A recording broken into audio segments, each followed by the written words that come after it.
सारे जगत में द्वारकानाथ का नाम पूज रहा है, जन जन में उनकी महिमा गाई जा रही है। और ऐसे द्वारकानाथ सुदामा जी के निकटतम घनिष्ठतम मित्र हैं, फिर भी सुदामा जी ने ये बात अपनी पत्नी तक को नहीं बताई। इतने बैरागी हैं। जरा सोच के देखिए, प्रधानमंत्री आपके सहपाठी होते और ये बात आप किसी से न कहते, ये संभव है? असंभव। घूमने भी चले गए दिल्ली तो लौट के ये जरूर कहेंगे कि हम प्रधानमंत्री से मिलने गया था, मेरा बहुत बचपन का मित्र है, साथ ही साथ पढ़ते थे हम लोग। क्या दुआ सलाम भी ना भई हो गुरुकुल में, तब भी हम जबरदस्ती अपना नाम उनके साथ जोड़ने का प्रयास करते हैं। स्वभावतः सहज बात है। बड़े व्यक्तित्व से हर व्यक्ति अपना नाम जोड़ना चाहता है, अपनी महिमा बढ़ाना चाहता है। और सुदामा जी इतने मस्त महात्मा, बनावटी बात नहीं, घनिष्ठ मित्र होते हुए भी ये बात उनकी पत्नी को भी नहीं मालूम। एक दिन प्रभु को लगा ये कभी आने वाला नहीं, तो इसका ये दारिद्र्य में दूर कैसे करूं। रक्षापेक्षा मपेक्षते, भगवान रक्षक तो हैं, पर एक शर्त है, जब तक तुम रक्षा की प्रार्थना नहीं करोगे तब तक कुछ नहीं करेंगे।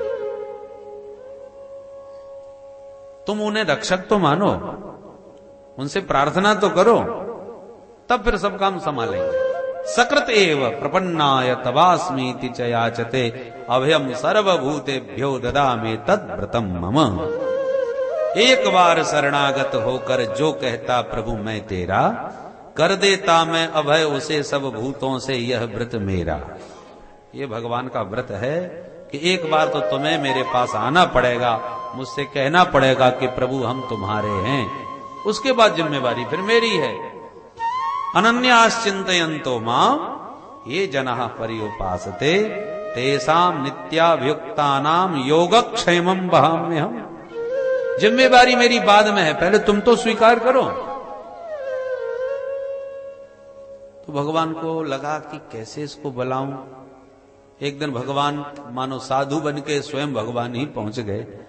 भिक्षाम देहि माते, भिक्षा मांगी तो सुशीला घर से बाहर निकली। कौन साधु आया, प्रणाम करके बोली क्षमा करें भगवान, मेरे यहां सूतक है, मैं आपकी कोई सेवा नहीं कर पाऊंगा। सूतक है? काय बात का? जातक है? किसी बच्चे का जन्म हुआ है? बोले हाँ महाराज, बेटी का जन्म हुआ है। बिटिया क्या नाम है? बोले महाराज मेरी बेटी का नाम है दरिद्रा, दरिद्रता। जब से ऐसी पैदा भई कि लेना देना सब बंद हो गया, सूतक लग गया बहुत जबरदस्त। साधु बोला अरे अब समझा, दारिद्र्य ने जन्म लिया तो देना लेना बंद हो गया, यही बात है ना? हाँ महाराज। कहते में संकोच लगता है कि एक साधु से मना कैसे करूं, पर देवी तुम तो सुदामा जी की धर्मपत्नी हो ना, ये कुटिया तो सुदामा जी की है। हाँ हाँ महाराज, आप मेरे मालिक को जानते हो? साधु बोला जानता ही नहीं, बहुत अच्छी तरह जानता हूं। क्या तुम्हें नहीं मालूम उनके मित्र तो द्वारकानाथ श्री कृष्ण हैं। संदीपनी जी के गुरुकुल में वो दोनों साथ साथ पढ़ते थे। सुशीला के होश उड़ गए। क्या कह रहे हो महाराज? वो भगवान द्वारकानाथ मेरे मालिक के सखा? बोले हाँ हाँ, तुम्हें पता नहीं? बोले नहीं नहीं महाराज, मुझे तो कभी नहीं बताया। अरे वो बड़े साधु स्वभाव के हैं भैया। अरे सुदामा जी सचमुच बचपन से बड़े साधु थे, पर मेरी बात मानो, मैं बहुत अच्छी तरह उन्हें जानता हूं।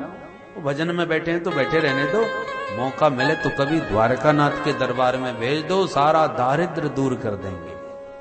बड़े दीन बंधु हैं वो, और दीन बंधु होने के साथ साथ ब्राह्मण प्रिय हैं, ब्राह्मणों को अपना देवता मानते हैं। ऐसा कह के साधु तो चलता बना। सुशीला मन में प्रसन्न भी है और आश्चर्यचकित भी। आज जब भजन पूजन से जब निवृत्त हुए सुदामा जी, प्रणाम किया सुशीला ने और प्रश्न कर दिया, महाराज सच बताइए श्री कृष्ण आपके मित्र रहे हैं? कृष्ण नाम सुनते ही प्रसन्न हो गए, गदगद हो गए। अरे सुशीला, अरे मित्र ही नहीं रहे, भाई की तरह रहे हैं। दोनों कितने प्रेम से गुरुकुल में साथ साथ पढ़ते थे। यदि मैं कोई पाठ भूल भी जाऊं तो वो जानबूझते कर भूल जाता था। वो बड़ा बुद्धिमान, सब कुछ आता था उसे, परंतु जो पाठ भूलेगा उसे दंड मिलेगा। तो मैं भूल जाता था तो वो भी भूल जाता था। इतना मुझसे प्रेम करता था। अच्छा, तो आपने मुझे कभी नहीं बताया? बोले देवी जी अब इसमें क्या बताना, कभी प्रसंग भी ऐसा नहीं चला। अब कोई दीनहीन व्यक्ति बड़े आदमी को अपना मित्र कहे तो जल्दी तो कोई विश्वास ही नहीं करता। और बताने से प्रयोजन क्या है, किसको बताना है? सुशीला बोली ठीक है, और किसी को न बताते, मुझे तो बताते। मेरी आपसे एक प्रार्थना है कि यदि वो आपके सचमुच मित्र हैं तो कभी एक बार उनसे मिल लीजिए। क्यों? बोले मेरा विश्वास है यदि आप मिले तो दास्यति द्रविणम भूरी सीदते ते कुटुंबिने। मुझे विश्वास है वो हमारा समस्त दारिद्र्य दूर कर देंगे। सुदामा जी बोले ए बाबरी, इतने वर्षों के बाद तो अपने सखा से मैं मिलने जाऊं, और मिलने भी गया तो दरिद्रता लेके जाऊं या अपने लिए कुछ याचना उसके सामने जाके करूं? गलत। मैत्री तभी तक है जब तक कोई स्वार्थ मन में नहीं है। स्वार्थ सिद्धि की यदि भावना हुई कि मित्र इतना बड़ा आदमी बन गया है तो चलो आज कुछ ले आवे, कुछ अपना काम चला लेवे, तो गई मित्रता खटाई में। मैं कभी नहीं मांगने वाला। सुशीला जानती है अपने स्वामी जी को, ये सिद्धांतवादी बहुत है। लेने देने की बात पर जोर मारा तो ये जाने वाले भी नहीं है, तो तुरंत भाषा बदल दी। मेरा मतलब ये थोड़ी है कि आप उनके सामने हाथ पसारो। मेरी तो प्रार्थना सिर्फ ये है कि एक बार आप बस मिल भर आओ। तो देवी तू जब बार बार मिलने की बात कहती हो तो मेरा मन भी लालायित होने लगा है उससे मिलने का। इतने वर्षों के बाद हम दोनों मित्र मिलेंगे, कितना आनंद आएगा। सारा गुरुकुल आंखों में नाचने लगा। सुदामा जी के मिलने की उत्कट उत्कंठा उदित होने लगी, पर मन में एक ही अभिलाषा, अयम ही परमो लाभो उत्तम श्लोक दर्शनम। मेरे मन में तो एक ही परम लाभ है कि आज मेरे कन्हैया की जो कीर्ति चारों ओर व्याप्त हो रही है, ऐसे अपने प्यारे कीर्तिमान से युक्त उस कृष्ण कन्हैया को जब मैं मिलूंगा तो कितना हम लोगों को आनंद मिलेगा। मैं उसके स्वभाव को जानता हूं, वो भी गदगद हो जाएगा। पर मुझे तो ये भी नहीं मालूम वो रहता कहां है। सुना था कि जब वो पढ़ने आया था तब तो मथुरा में रहता था, आजकल वो मथुरा छोड़ चुका है। सुशीला बोली मुझे मालूम है। अच्छा बता कहां रहते हैं? आस्ते धुना द्वारवत्याम, अधुना द्वारवत्याम आस्ते। आजकल द्वारकापुरी में रहते हैं, वहां के बड़े भारी राजा हैं वो। वहीं से उनकी कीर्ति आज समस्त त्रैलोक्य में व्याप्त हो रही है। ओहो, तू कहती है देवी तो मैं अब पक्का जाऊंगा। मेरी भी उत्कंठा बड़ी बलवती होती जा रही है मिलने की, परंतु देवी एक नियम है। क्या? कुछ स्थान ऐसे हुआ करते हैं जहां कभी खाली हाथ नहीं जाया जाता। अपनी सामर्थ्य के अनुसार कुछ ना कुछ वहां लेके जाना चाहिए। यदि वो इतना बड़ा राजा है तो राज दरबार में कभी खाली हाथ ना जावे। और मेरे पास तो घर में कुछ दिख ही नहीं रहा है जो लेके जाया जाए। सुशीला बोली उसकी चिंता मत करो, मैं कुछ ना कुछ व्यवस्था कर लूंगी। तो देवी जी जिस दिन तुम व्यवस्था कर लोगी उसी दिन चल दूंगा। अच्छा ये बात है तो अभी व्यवस्था करती हूं। सुशीला तुरंत भागी और याचित्वा चतुरो मुष्टीन विप्रान पृथुक तंडुला चैलखंडेन तान बद्ध्वा भर्तुः प्रादेदुपायनम्।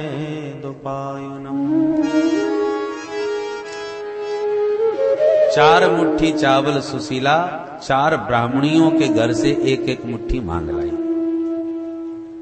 माने ऐसी विचित्र दरिद्रता सुदामा जी के यहां कि एक घर से भी कोई 4 मुट्ठी चावल देने को तैयार नहीं। सुदामा जी कभी हाथ पसारते नहीं। सुशीला भी कब तक मांगे, किससे मांगे। तो अपनी ब्राह्मणी जो सखियां थी, पड़ोसन थी, उनसे एक एक मुट्ठी चावल मांग करके 4 मुट्ठी चावल इकट्ठे किए।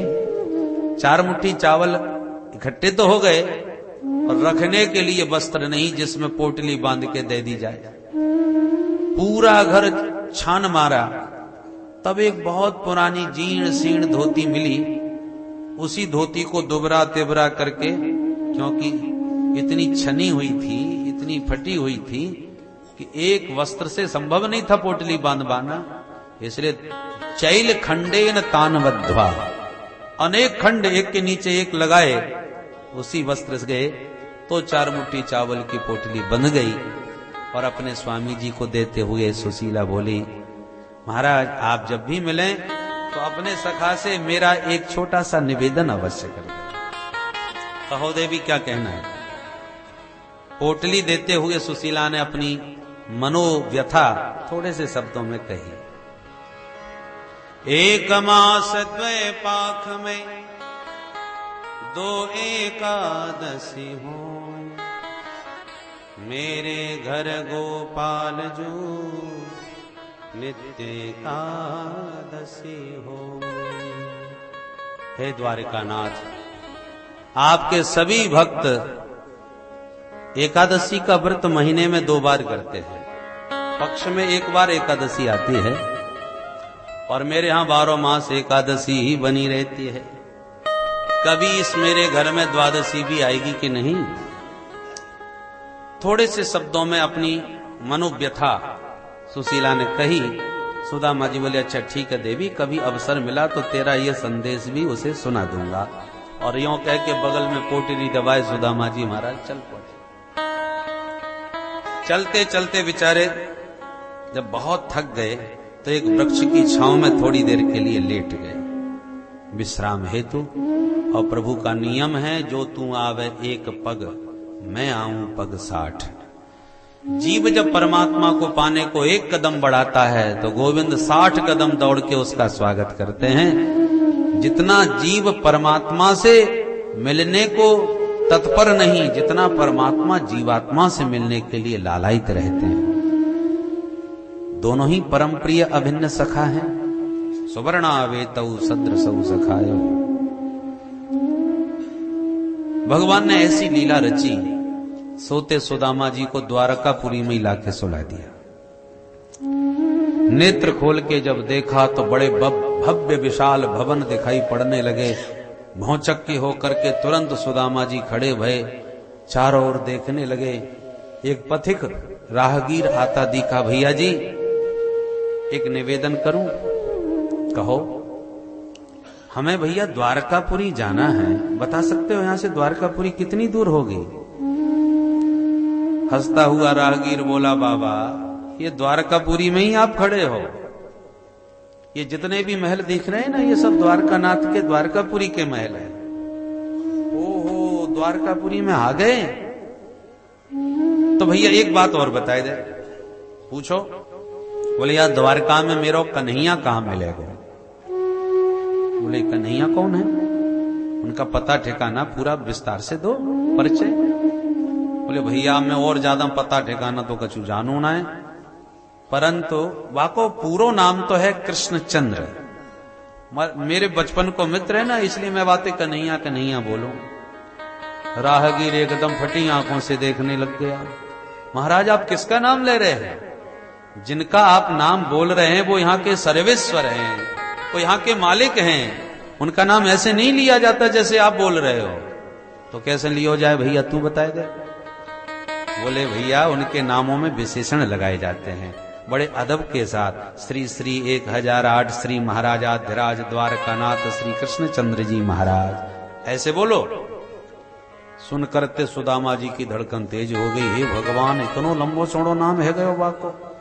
और जब गुरुकुल में संग में खेलो खाते तब हम आते कनुआ कहते हैं, पर भैया या को मतलब बहुत बड़ो है गयो। वो तो जब इतनो बड़ो है गयो तो मुकू पहचान भी पाएगो कि ना। ये आशंका मन में थोड़ी भय उत्पन्न करने लगी। अच्छा भैया इतनो तो बताए दे, अब वो कहां मिलेगो? राहगीर बोला, अरे बाबा जितने भी विशाल भवन खड़े हैं ये पंक्तिबद्ध, ये सब उन्हीं के तो हैं। क्या पूछना चाहे जिससे पूछ लो। फटी फटी आंखों से उन भव्य भवनों का निरीक्षण करते सुदामा जी एक भवन में घुस गए जो भगवती रुक्मिणी महारानी का था। भागवत के अनुसार तो सुदामा जी अंतःपुर तक भीतर घुसे चले गए बेरोक टोक, परंतु श्री नरोत्तम जी ने जो सुदामा चरित्र गाया है उसमें उसका बड़ा सुंदर चित्रण किया है कि जो ही प्रवेश करते हैं भवन में तो द्वारपाल निवेदन करते हैं, महाराज कहां से पधारे हो और किससे मिलना है? सुदामा जी ने निवेदन किया, भैया हम गरीब ब्राह्मण हैं, सुदामा हमारो नाम है और कन्हैया अपने तेरे महाराज से मिलवे आए हैं। तू बस इतनो जाके भीतर बता दे कि तुम्हारे बचपन के सखा सुदामा मिलवे आए हैं। द्वारपाल के भी कान खड़े हो गए, आप हमारे मालिक के सखा हो? अरे स्वागत है महाराज, आप विराजिए, मैं अभी आपका संदेश सुनाता हूं। द्वारपाल दौड़ा दौड़ा भीतर गया। द्वारकानाथ का द्वारपाल जानता है कि मेरे द्वारकानाथ के कैसे कैसे भी मित्र हो सकते हैं। उनकी लीला बड़ी विचित्र है, उनके संबंध बड़े विचित्र हैं और एक से एक विचित्र महापुरुष दरबार में आए दिन मिलते ही रहते हैं, पर ऐसा विचित्र तो सचमुच आज तक हमने भी नहीं देखा। दौड़ा दौड़ा भीतर गया, द्वारकानाथ को निवेदन किया, सरकार इस दास को दरबार में बरसों बीत गए आज सेवा करते, पर आज जो सखा आपका आया है ऐसे सखा की स्वप्न में भी मैंने कभी परिकल्पना नहीं की थी। भगवान बोले, अच्छा ऐसा कौन है भाई? कहां से आया है, क्या नाम है, क्या स्वरूप है उसका? तो वर्णन करने लगा। शीस पगान झगा तन में प्रभु जाने को आहे बसे कहीं ग्रामा, धोती फटी सिलटी दुपटी और पाय को पान की नहीं श्याम। द्वार खड़ो तुझ दुर्बल देख रहो चकसो वसुधा अभिरामा, पूछत दीन दयाल को धाम बतावत आपनो नाम सुदामा। जो सुदामा नाम प्रभु के कान में पड़ा, सिंहासन से कूद करके इतने वेग से प्रभु दौड़े, पीतांबर प्रभु का नीचे गिरा, पादुका पहनना भूल गए, शरीर की सुध न रही। सारी सभा सावधान, तुरंत सारे सभासद उठ के खड़े हो गए। किंग कर्तव्य विमूढ़ आपस में एक दूसरे को जिज्ञासा भरी दृष्टि से देख रहे हैं कि आज तक इतनी सारी विभूतियां बड़ी बड़ी आई, परंतु हमारे सरकार ऐसे आज तक कभी नहीं भागे। लगता है आज कोई बहुत बड़ी विभूति दरबार में आने वाली है, चलो स्वागत की तैयारी करते हैं।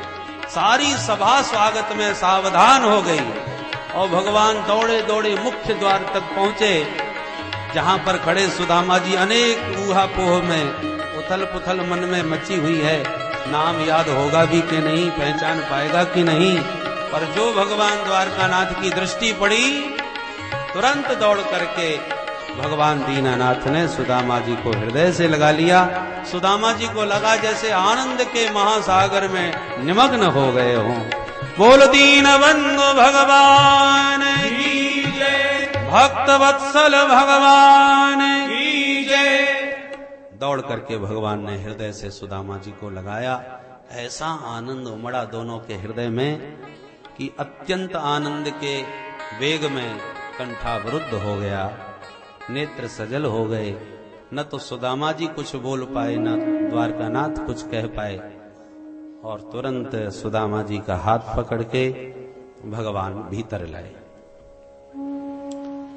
जैसे ही भीतर सभा में प्रवेश किया, सारी सभा सुदामा जी के स्वरूप को देख करके घोर आश्चर्य में पड़ गई और सभासदों के और सभा की भव्यता दिव्यता को देखकर सुदामा जी भी आश्चर्यचकित हो गए। उनके द्वारकानाथ कृष्ण का ऐसा विशाल भव्य रूप देखकर सुदामा जी भौचक्के हैं, और हमारे द्वारकानाथ इस दीनहीन के लिए दौड़ के गए थे, ये देख करके सभासद भौचक्के हैं। आने वाला ऐसा होगा स्वप्न में भी किसी की कल्पना नहीं थी। भगवान ने तुरंत सुदामा जी का हाथ पकड़ा और अपने निज आसन पर, निज सिंहासन पर, तो सर्वोत्कृष्ट सबसे ऊंचा सिंहासन था सभा में, उस पर ले जाके भगवान ने सुदामा जी को बैठा दिया। सुदामा जी बार बार मना करते हैं, विरोध करते हैं, पर भगवान नहीं मानते। बरबस भगवान ने सुदामा जी को बैठा ही दिया। रुक्मिणी आश्चर्य भरी आंखों से देख रही थी कि ये अवधूत आखिर है कौन। मेरे मालिक इसके प्रति इतने समर्पित, इतने भाव में भरे हुए हैं, जिसका तन पर वस्त्र के नाम पर एक धोती है, आधी नीचे और आधी को ऊपर से लपेट रखा है, उसमें भी न जाने कितनी जगह से वो धोती फट रही है, कितनी जगह से सिल रही है, कितनी जगह पर तो दूसरे वस्त्रों को उसमें लगा रखा है। पैरों में जूते चप्पल नहीं, सिर पर पगड़ी नहीं, और इस एक ओर तो इतना दीन और दूसरी ओर इतना भाग्यशाली कि मेरे मालिक इसे अपने सिंहासन पर बैठाने का आदर प्रदान कर रहे हैं। भगवान ने एक दृष्टि रुक्मिणी की ओर डाली, आंखों से ही संकेत दिया चरण धोने के लिए तुरंत जल लाओ। जल लाने का संकेत पाते ही रुक्मिणी एकदम हड़बड़ा के भागी भीतर अंतःपुर की ओर। मन में अत्यंत आश्चर्य छा गया कि प्रभु ने पहली बार मुझे जल लाने की आज्ञा दी।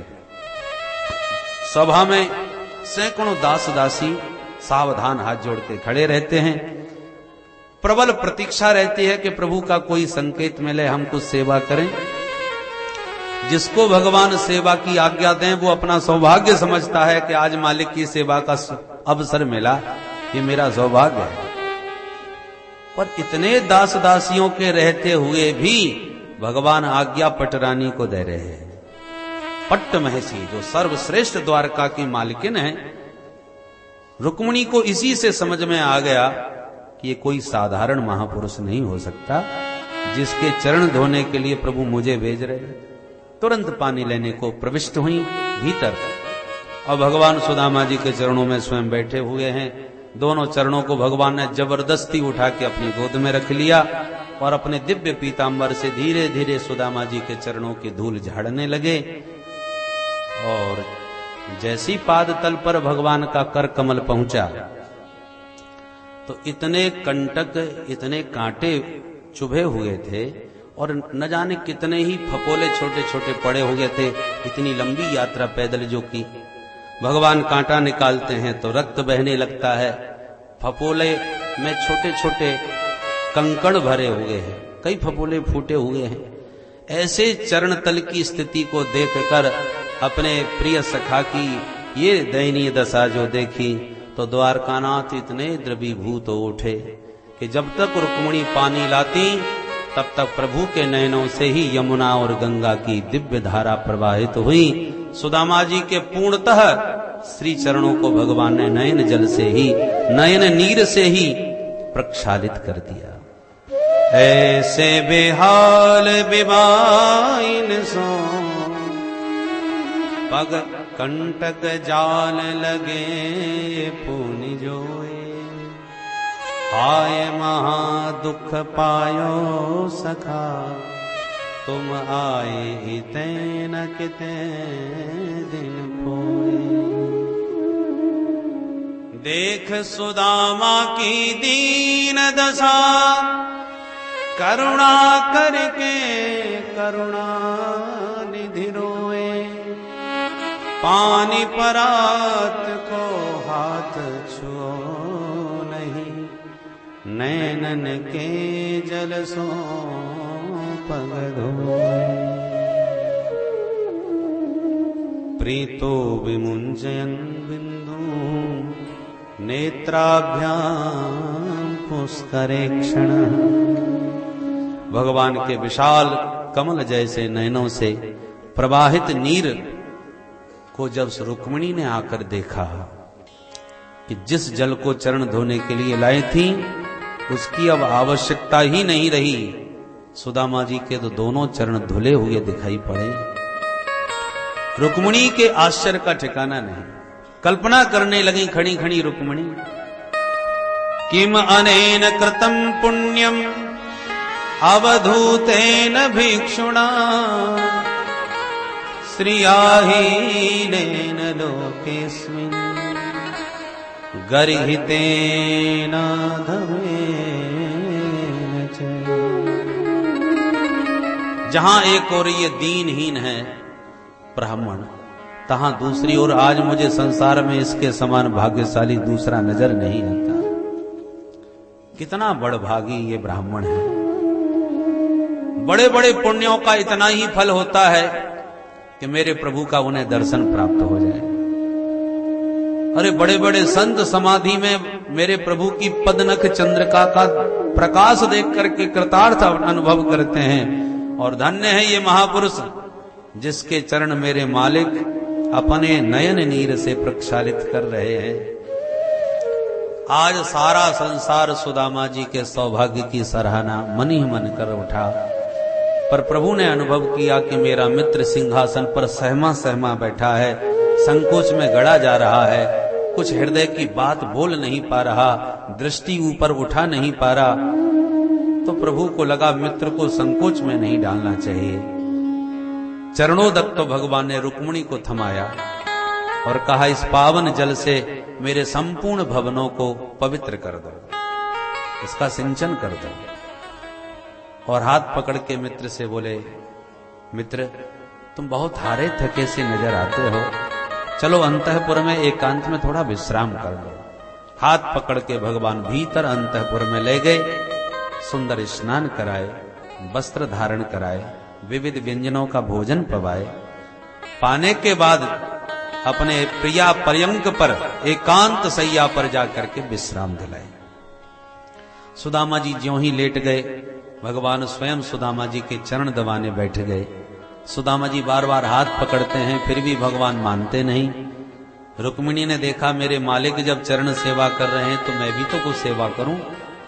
कुछ समझ में नहीं आया तो हाथ का पंखा लिए रुक्मिणी एक किनारे खड़ी होकर धीरे धीरे हवा करने लगी। सुखदेव जी कहते हैं, परीक्षित कौन कहेगा सुदामा जी दरिद्र हैं? अरे इसके समान भाग्यशाली और धनवान कौन हो सकता है? जिस लक्ष्मी की कृपा कोर के लिए बड़े बड़े देवता तरसते हैं, लक्ष्मी की जिस पर कृपा दृष्टि पड़ जाए वही निहाल हो जाए, और जिससे लक्ष्मी की दृष्टि हट जाए बेहाल हो जाए। परंतु वो महालक्ष्मी आज स्वयं सुदामा जी की पंखा जल करके सेवा कर रही हैं, और उस लक्ष्मी का पति नारायण आज चरण दबाते हुए चरण सेवा कर रहा है। साक्षात लक्ष्मी नारायण जिसकी सेवा में तत्पर हो, संसार में उससे बड़ा धनवान और कौन हो सकता है? बोल दीन बंधु भगवान की जय। ये निष्काम भक्ति का चमत्कार है। भगवान सब कुछ देने में समर्थ हैं, पर सुदामा जी कभी मांगने को तैयार नहीं है। और जब ऐसा भक्त कुछ भी ना मांगे तो फिर भगवान उसके लिए स्वयं समर्पित हो जाते हैं। अब बड़ा अद्भुत सम्मान सुदामा जी को प्रभु ने दिया, और प्रभु ने अनुभव किया कि जब से मेरा सखा आया है एक शब्द भी अपने मुंह से बोला नहीं, एकदम मौन, केवल सिर हिला के संकेत में स्वीकृति देता रहता है, बोलता कुछ नहीं। सुदामा जी इतने सहमे हैं कि समझ नहीं पा रहे कि बोलूं क्या। भगवान के दिव्य ऐश्वर्य में प्रभावित हैं, और प्रभु चाहते हैं कि बाल सखा इतने वर्षों बाद मिला तो कुछ बचपन की बातें हों, गुरुकुल की चर्चा हो, क्योंकि बचपन के मित्र बुढ़ापे में मिले तो बुढ़ापे में भी बचपना लौट आता है। इसलिए भगवान जब बहुत देर हो गई चरण दबाते और कुछ बोले नहीं, तो भगवान ने ही छेड़ा सुदामा जी को, मित्र आज कितने वर्षों के बाद भेंट हो रही है, तुम्हें अपने बचपन की बातें सब याद तो होंगी ना? सुदामा जी सिर हिला दिए, हाँ सब याद है। अच्छा एक बात बताओ, पहले तो ये बताओ तुम्हारा विवाह हुआ कि नहीं? अपि ब्रह्मन गुरुकुलात भवता लब्ध दक्षिणा समावृत्तेन धर्मज्ञ भार्योढ़ा सदृशीना। तुम्हें तुम्हारे स्वभावानुकूल कोई भार्या प्राप्त हुई, पत्नी मिली? इस प्रश्न पर थोड़ी सी मुस्कान सुदामा जी के मुख पर उभर आई। आंखों से इशारा करके बोले, भैया या के अलावा पूछबे की और कोई बात ना है का? भगवान भी मुस्कुरा पड़े और बोले, मित्र इसलिए पूछ रहा हूं कि तुम बचपन से बाबा बैरागियों की बातें बहुत करते थे, कहीं सचमुच महात्मा ही तो नहीं हो गए? तब सुदामा जी बोले, ना कन्हैया महात्मा ना है, हम गृहस्थ हैं। तेरी भाभी को नाम है सुशीला, जैसोई नाम है वैसोई काम है, बेचारी सीधी सच्ची ब्राह्मणी है, तो जीवन की गाड़ी आनंद से चल रही है कन्हैया। अच्छा तू भी बता, तेरो विवाह भयो?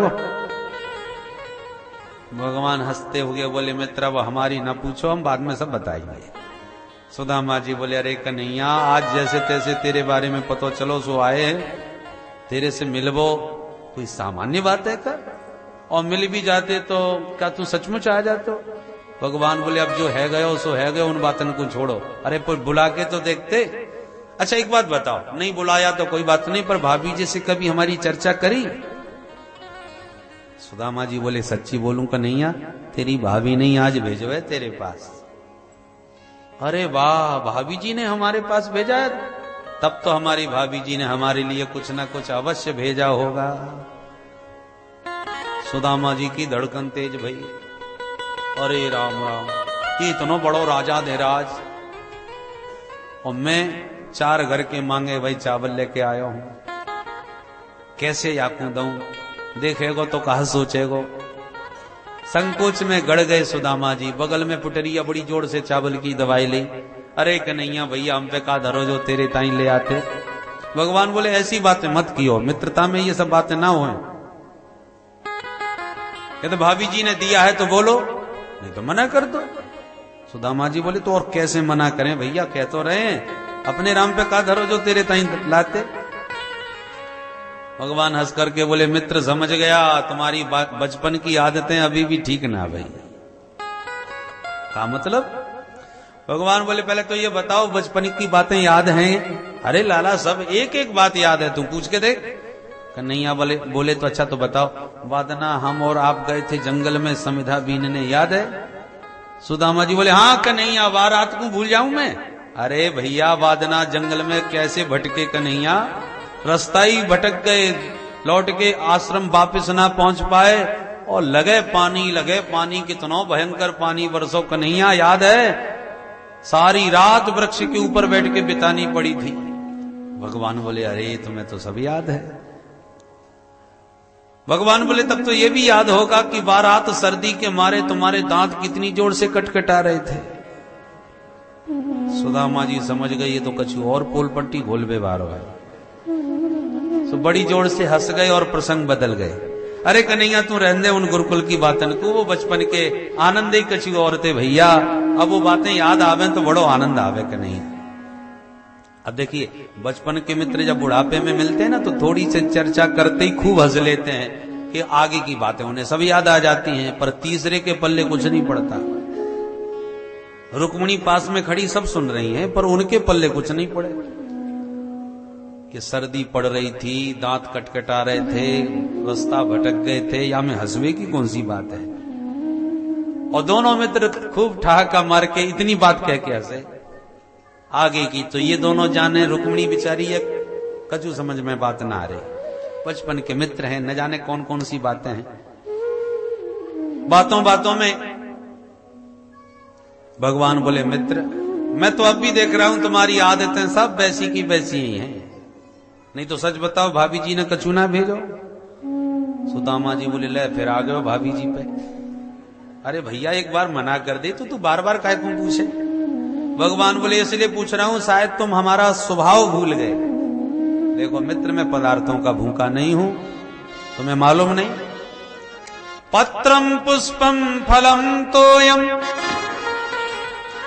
यो मे भक्त्या प्रयक्षति तदहम भक्त्युपहृतम अस्नामि प्रयतात्मनः। मैं पदार्थों का भूखा नहीं, पदार्थों में पत्रम, एक पत्ता ही दे दो। पत्राणी नहीं कहा, पत्राणी बहुवचन, पत्रम एक वचन। भगवान कहना चाहते हैं सिर्फ एक पत्ता चाहिए, 50-51 नहीं। अच्छा, पत्रम में सारे पत्ते आ जाते हैं, पत्ता विशेष का नाम नहीं है। बिल्व पत्र, समी पत्र, तुलसी पत्र, कौन सा पत्ता हमें चढ़ाओ, नाम नहीं ले रहे, पत्रम मात्र कह रहे हैं। क्यों? बोले नाम लूंगा तो किसी क्षेत्र में वो पत्ता मिला, किसी क्षेत्र में न मिला, तो भक्त मेरा पत्ता कहां ढूंढता फिरेगा? इसलिए सिर्फ पत्रम कह रहे हैं, न तो नाम ले रहे हैं और न पत्राणी कह के बहुवचन का प्रयोग कर रहे हैं। बहुवचन का प्रयोग होता तो समस्या होती, 21 चढ़ाया कि 11 चढ़ाएं कि 51 चढ़ाएं कि 108 चढ़ाएं। इसलिए भगवान ने एक वचन का प्रयोग किया, एक पत्ता मात्र चढ़ा दो।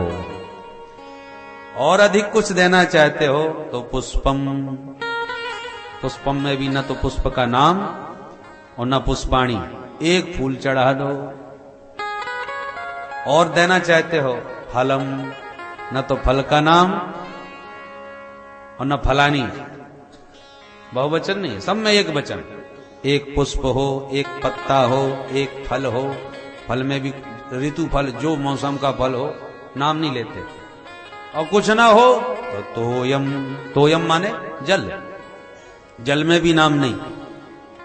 गंगा जल, जमुना जल कि गंगोत्री का कि जमुनोत्री का, संगम का कि गंगा सागर का या सुकताल का, कोई स्थान विशेष के जल पर भगवान ने टिप्पणी नहीं की, सिर्फ तोयम कहा।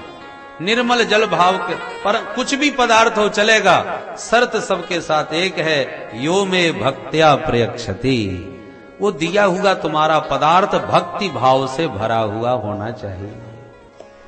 और कौन चढ़ावे सो बात नहीं, यो में, यो माने जो भी चांडाल हो,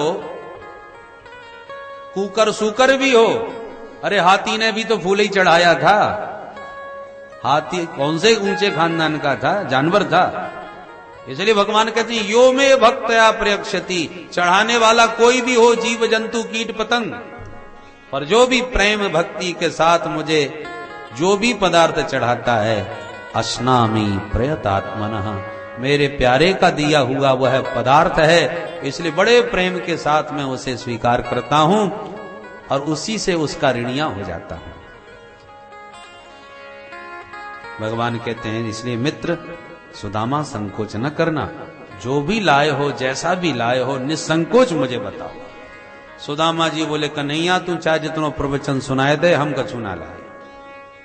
प्रभु समझ गए बड़े संकोची हैं मेरे सखा, ये साहस ही नहीं जुटा पा रहे देने का।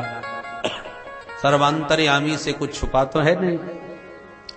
भगवान बोले कोई बात ना है भैया, ना लाए तो ना सही, पर एक बात बताओ, मैं देख रहा हूं तुम जब से आए हो या हाथ को बड़ी जोर से चिपका रखो है भैया, या हाथ में कछु बीमारी है गई, ये ऐसे काय क्यों बैठे हो? सुदामा जी बोले ना कि नहीं ऐसी कोई बात ना है, अब लंबी यात्रा पैदल पैदल आए हैं भैया, तो हाथ पैर में थोड़ा बहुत तो दर्द है ही जाए भाई, यही हाथ में एक मामूली सो है, वो अपने आप सब ठीक है जाएगा, तू चिंता मत कर।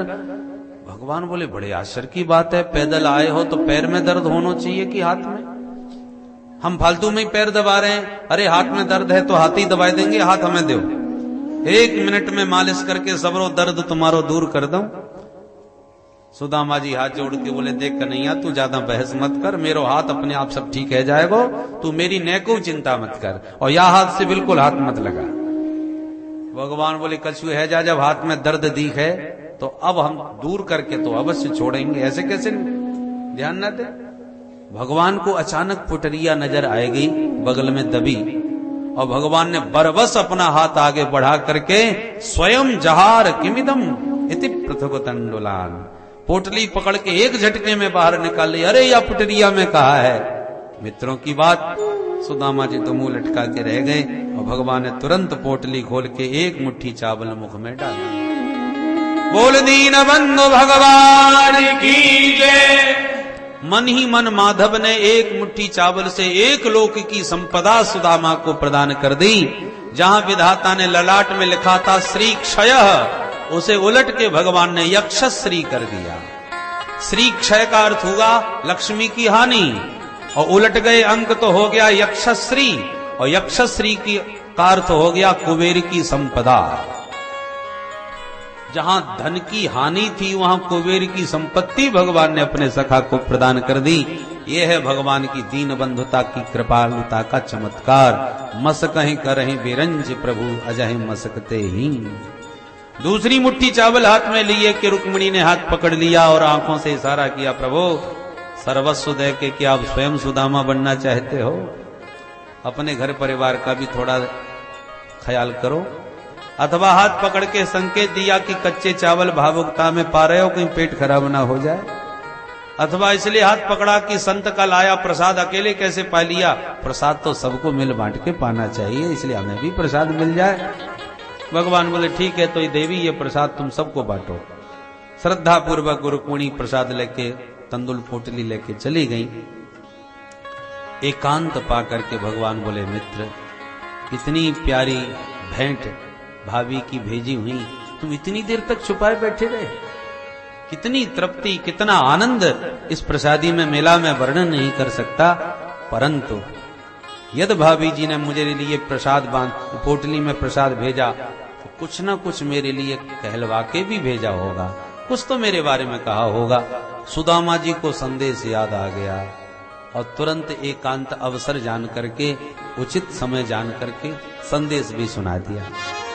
एक मास द्वय पाख में दो एकादशी हो, मेरे घर गोपाल जो नित्य एकादशी हो। सुशीला भाभी का संदेश सुनते ही द्वारकानाथ के नेत्र भर आए, पर सुदामा जी को प्रत्युत्तर कुछ नहीं दिया, बोले कुछ नहीं। पल भर को प्रभु ने अपने दोनों नेत्र बंद किए और प्रत्युत्तर सीधे भाभी जी के पास भेजा। होनी थी सो है गई, पर अब ना ऐसी हो, भाभी तेरे भवन में नित्य द्वादशी हो। बोल दीन बंधु भगवान की जय। सुदामा जी को भनक भी नहीं और भगवान ने इधर चमत्कार कर दिया। यह है देने का तरीका। प्रभु सोचते हैं प्रत्यक्ष दूंगा तो मेरा मित्र सदा के लिए मेरा ऋणिया बन जाएगा, मेरे उपकार के भार में दब जाएगा। इसलिए भगवान परोक्ष में दे करके अपने मित्र का सिर नीचा करना नहीं चाहते।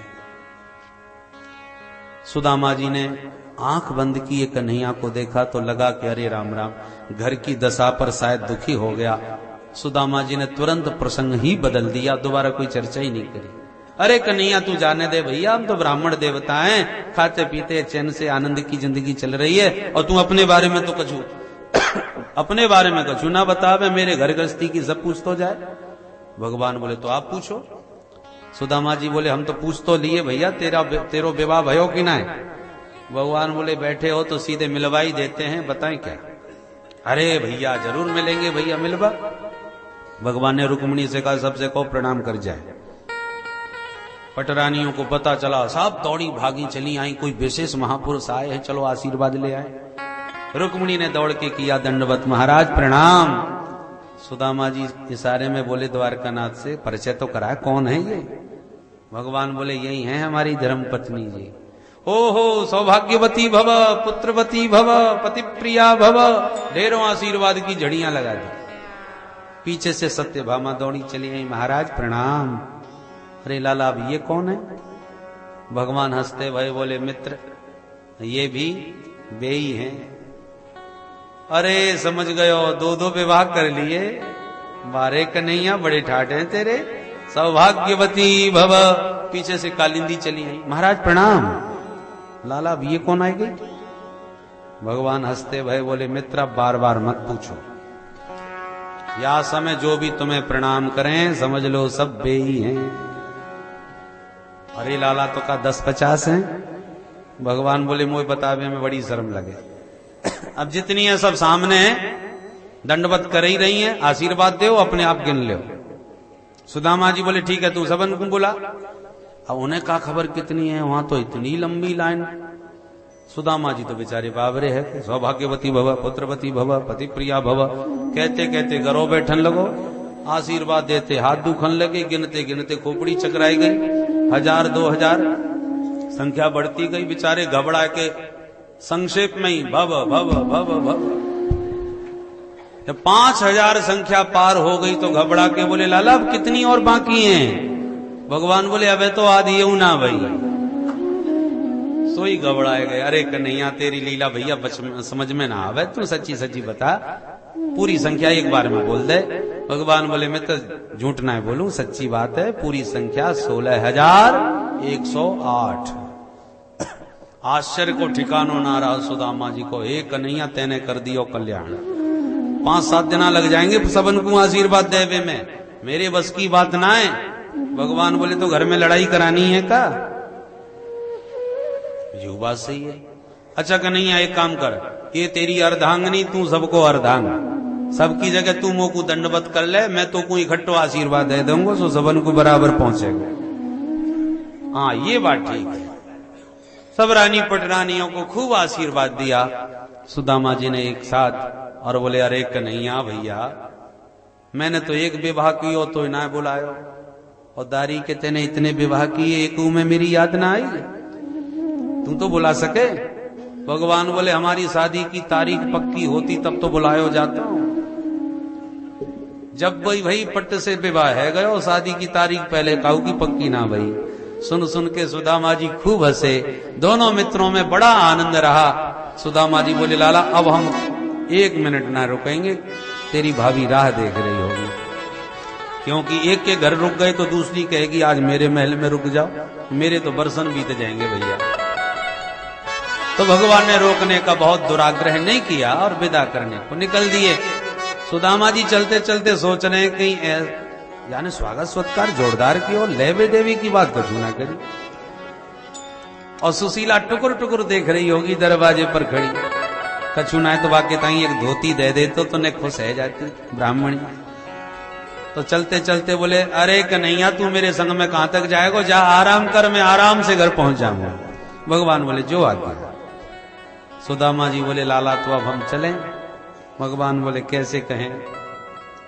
अरे तेरी भाभी तेरो समाचार पूछेगी जैसे तूने पूछो वाको समाचार, तो तेरी भाभी से बोल कहा दूं ये तो बताए दे। भगवान बोले हाँ भाभी जी से मेरी राम राम जरूर बोल दियो। सुदामा जी बोले ये कोई समाचार हो?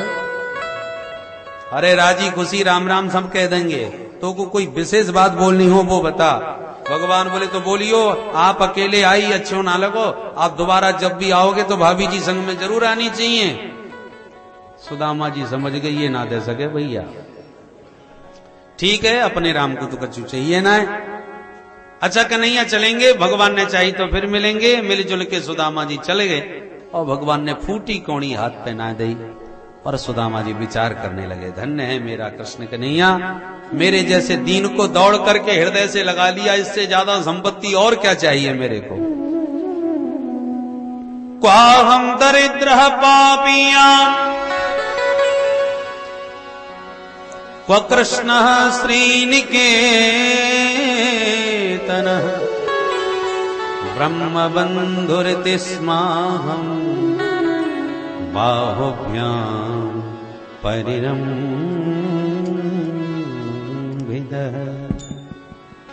मेरे को हृदय से लगाया, कितना मुझे स्नेह दिया, कितना मुझे सम्मान दिया। मैं जानता हूं मुझे धन क्यों नहीं दिया, कि दरिद्र को धन दे दो तो बुद्धि बिगड़ जाती है।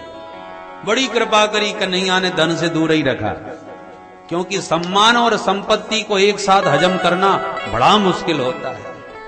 अरे प्रधानमंत्री से हाथ मिलाते फोटो भी खींच जाए तो गजब हो जाता है, फिर हम किसी को कुछ समझते ही नहीं। देखो फिर संपत्ति और अपार हो जाए तब तो भगवान ही मालिक के बुद्धि का संतुलन बना रहे। तो कोई बिरला ही होता है जो सम्मान और संपत्ति को भी सहजता से स्वीकार कर लेता है और उसमें कोई अहंकार न छुए।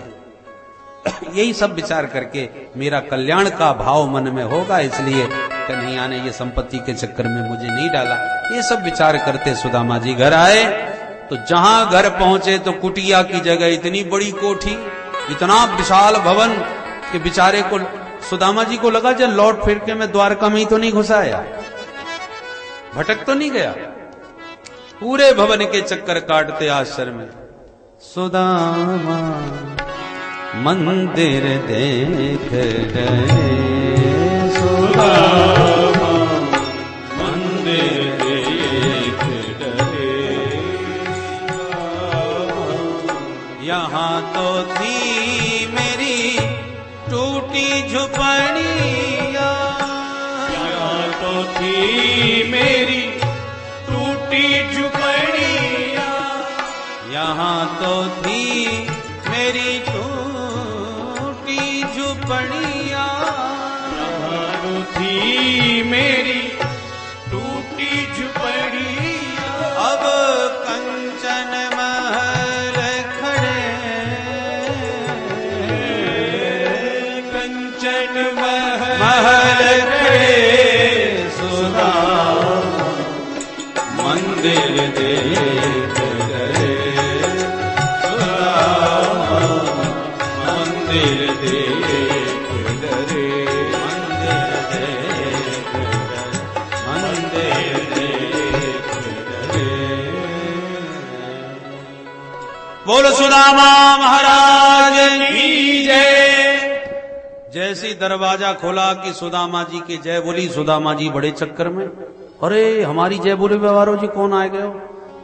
सेवकों ने सुदामा जी की मनस्थिति को समझकर महारानी सुशीला को सूचित किया, महारानी जी ये ब्राह्मण देखो कब से आंखें फाड़ फाड़ के हमारे महल के चक्कर काट रहा है और महल को ही देखा जा रहा है। सुशीला ने झरोके से झांका और जो सुदामा जी को देखा, अरे मेरे मालिक आ गए, चलो चलो स्वागत की तैयारियां करो। फिर क्या था, सुशीला ने 16 श्रृंगार किए, स्वर्ण थाल में आरती सजाई, छम छम करते स्वामी जी के स्वागत में चल पड़ी और तमाम दास दासी जय जयकार बोलने लगे, बोल सुदामा महाराज की जय। सुदामा जी बार बार चक्कर में पड़ गए। अरे हो समझ गयो, काउन सुदामा नाम के राजा ने ये जगह पसंद कर ली, मेरी झोंपड़ी उड़ाई दी और अपनो महल बनाए लिया। चलो झोंपड़ी गई तो गई, पर मेरी सुशीला कितकू चली गई। तब तक छम करती सुशीला सामने आ गई। सुदामा जी को लगा कि रानी पटरानी या महल की कहीं पूजा पाठ में जा रही होगी, सो बेचारे रास्ता खाली करके दूर कोने में खड़े हो गए एक किनारे। पर सुशीला तो सामने आके खड़ी हो गई और आरती करने लग गई। डरते डरते सुदामा जी हाथ जोड़ के बोले, देवी जी आपको परिचय, आप मेरी आरती काय क्यों करो।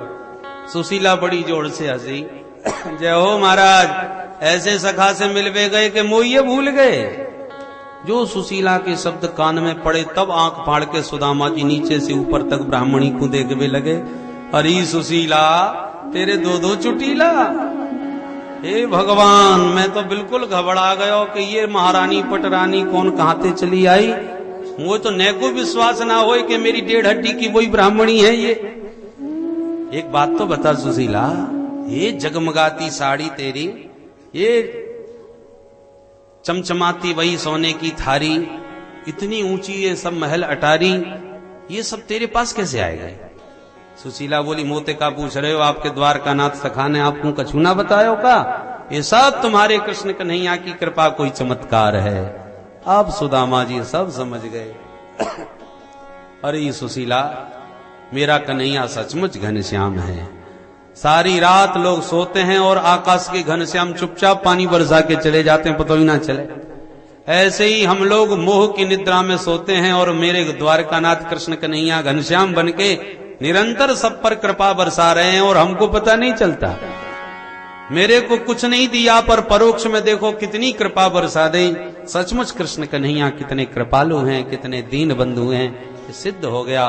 परंतु जैसी भगवान की द्वारकापुरी आज वैसी ही उनकी बन गई सुदामापुरी। और उस पावन पुरी में रहते हुए गोविंद की कृपा का प्रतिपल अनुभव अनुसंधान करते हुए सुदामा जी आनंद मग्न होकर के गोविंद के चरणों का ध्यान करने लगे।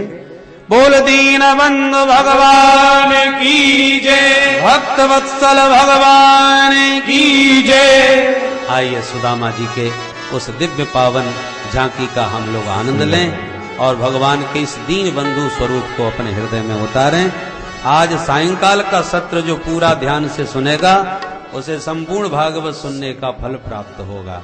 इसलिए आज कथा का विराम सायंकाल के समय बहुत ध्यान से आप लोग उसका आनंद लेने के लिए ठीक समय पर उपस्थित हों। बोल भक्त वत्सल भगवान की जय।